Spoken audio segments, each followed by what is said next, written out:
집에 있는 교회 묵상의 집, 오늘은 2023년 3월 15일 수요일입니다. 오늘 묵상 말씀은 마태복음 21장 12절에서 22절, 천국 복음을 위한 남은 자의 믿음의 기도, 12, 13절. 예수께서 성전에 들어가사 성전 안에서 매매하는 모든 사람들을 내쫓으시며 돈 바꾸는 사람들의 상과 비둘기 파는 사람들의 의자를 둘러 엎으시고 그들에게 이르시되 기록된 바 내 집은 기도하는 집이라 일컬음을 받으리라 하였거늘 너희는 강도의 소굴을 만드는도다 하시니라. 아멘. 예루살렘에 들어오신 예수님은 예루살렘 성전에 들어가셨습니다. 그리고 예수님은 성전에서 장사하는 자들을 보셨습니다. 그들은 성전세와 성전 제사를 드리는 이들에게 이윤을 남기고 돈을 바꾸어 주거나 재물을 팔던 자들이었습니다. 그러자 그 광경을 보신 예수님의 마음에 참을 수 없는 분노가 일어났고 예수님은 장사하는 자들의 상과 의자를 둘러 엎으시며 그들을 성전에서 쫓아내신 것입니다. 그리고 내 집은 기도하는 집이라 일컬음을 받으리라 하였거늘 너희는 강도의 소굴을 만드는 도다 하고 말씀하신 것입니다. 복음서를 보면 예수님께서 크게 화를 내신 경우가 몇 번 있습니다. 바리새인들과 율법 교사들의 외식과 허위에 대해 저주의 화를 내셨고 어린아이들을 가로막는 제자들에게 화를 내셨고 오늘 말씀에서 화를 내셨습니다. 이 외에도 더 있을지 모릅니다.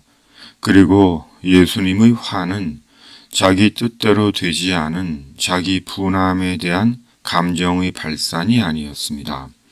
통제되지 않는 감정 조절의 실패가 아니었습니다. 예수님의 화는 하나님을 욕되게 하는 것에 대한 거룩한 분노, 신성한 하나님의 분노였습니다. 공생의 기간 동안 예수님은 화를 내셨습니다. 오늘 말씀처럼 매우 거칠고 무섭게 분노하셨습니다. 그 분노는 하나님의 성전과 영광을 더럽히는 죄와 악에 대한 분노였습니다. 지금 우리는 하나님을 욕되게 하고 있지는 않은지 성찰해 봅니다. 큰 돈을 들여 예배당은 멋지고 화려하게 지었는데 그 안에서 벌어지는 일들은 하나님의 영광을 욕되게 하고 하나님의 얼굴을 돌리게 하고 있는 것은 아닌지 우리 자신을 돌아봅니다. 온갖 죄악으로 썩은 냄새가 진동하지는 않는지 생각해 봅니다. 시대가 변해 교회 안에서 행사, 공연, 모임, 문화 활동도 해야겠지만 교회의 모든 공간에 기도의 영성이 배어 있는 것이 더 중요한 것이 아닌지 묵상해 봅니다. 14절에서 17절 맹인과 전원자들이 성전에서 예수께 나오매 고쳐주시니 대제사장들과 서기관들이 예수께서 하시는 이상한 일과 또 성전에서 소리질러 호산나 다윗의 자손이여 하는 어린이들을 보고 노하여 예수께 말하되 그들이 하는 말을 듣느냐. 예수께서 이르시되 그렇다. 어린 아기와 젖먹이들의 입에서 나오는 찬미를 온전하게 하셨나이다 함을 너희가 읽어본 일이 없느냐 하시고 그들을 떠나 성 밖으로 베다니에 가서 거기서 유하시니라. 아멘. 예수님은 성전에서 또 맹인과 다리 불편한 자들을 고쳐주십니다. 예수님은 아픈 자들을 그냥 지나치지 않으셨습니다. 병든 몸으로 예수님께 나오는 자들은 그가 누구이든 고쳐주셨습니다. 길에서, 집에서, 성전에서, 어디에서든지 마다하지 않으셨습니다. 마태복음서를 통해 새삼 깨달은 것은 계속된 예수님의 치병입니다. 다른 공고한 복음서도 마찬가지일 것입니다. 세상의 아픈 자들을 위해 기도합니다. 주님께서 그들을 불쌍히 여겨주시고 특히 가난하여 치료도 제대로 받지 못하는 이들이 예수님의 능력으로 낫기를 중보합니다. 18절에서 22절.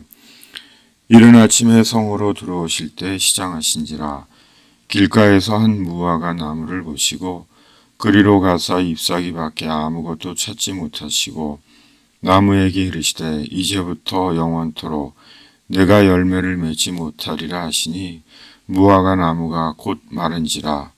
제자들이 보고 이상히 여겨 이르되 무화과 나무가 어찌하여 곧 말랐나이까.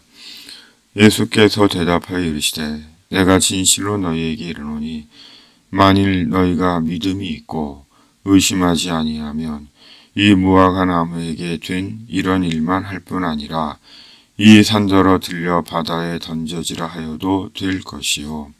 너희가 기도할 때 무엇이든지 믿고 구하는 것은 다 받으리라 하시니라. 아멘.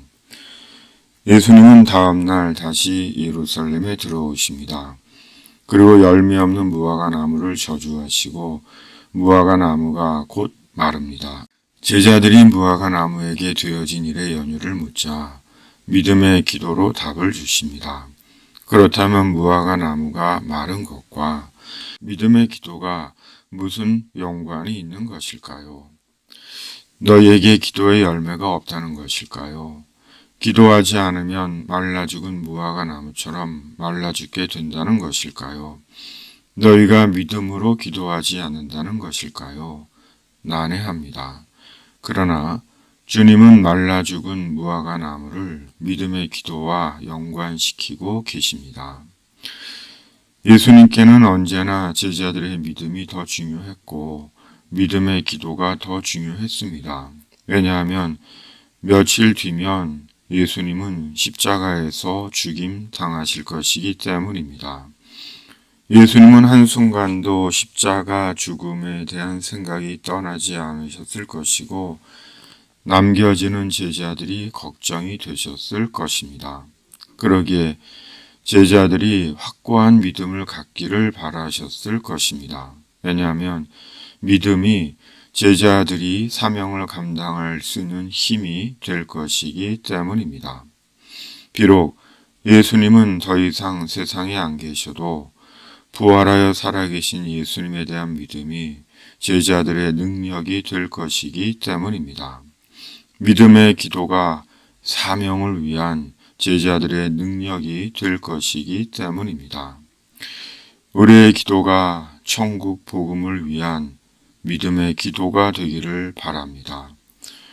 오늘도 말씀으로 여는 하루 이 땅의 교회들을 위해 기도합니다.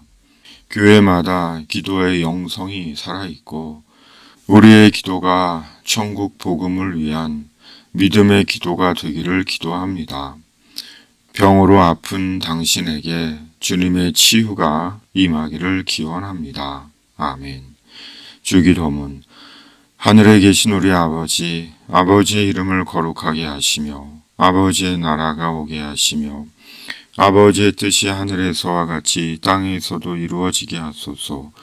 오늘 우리에게 일용할 양식을 주시고 우리가 우리에게 잘못한 사람을 용서하여 준 것 같이 우리 죄를 용서하여 주시고 우리를 시험에 빠지지 않게 하시고 악에서 구하소서.